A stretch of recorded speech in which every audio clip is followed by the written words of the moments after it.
corresponde ao pensamento desenvolvido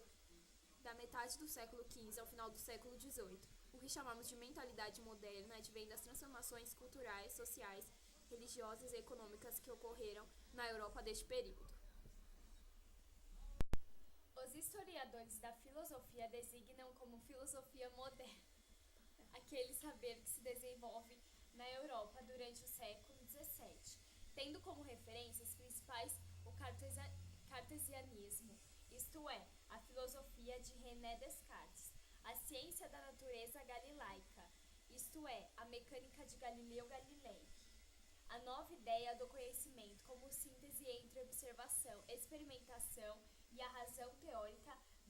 baconiana, isto é, a filosofia de Francis Bacon, e as elaborações acerca da origem e das formas da soberania política a partir das ideias de direito natural e de direito civil hobbesianas, isto é, do filósofo Thomas Hobbes. No entanto, a cronologia pode ser um critério ilusório, pois o filósofo Bacon publica em seus ensaios em 1597, enquanto o filósofo Leibniz, um dos expoentes da filosofia moderna, publica a Monadologia e os Princípios da Natureza e da Graça em 1714, de sorte que obras essenciais da modernidade surgem antes de depois do século XVII. Muitos historiadores preferem localizar a filosofia moderna no período designado como o Século de Ferro, situado entre 1550 e 1650,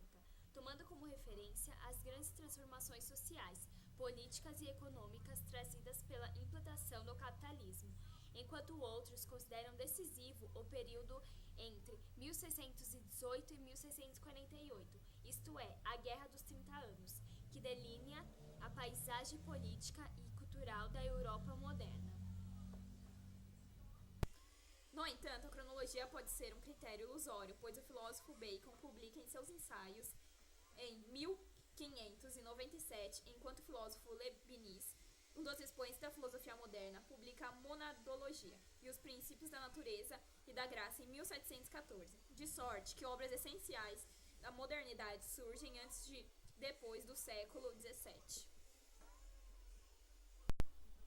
Muitos historiadores preferem localizar a filosofia moderna no período designado como o Século de Ferro, situado entre 1550 e 1650,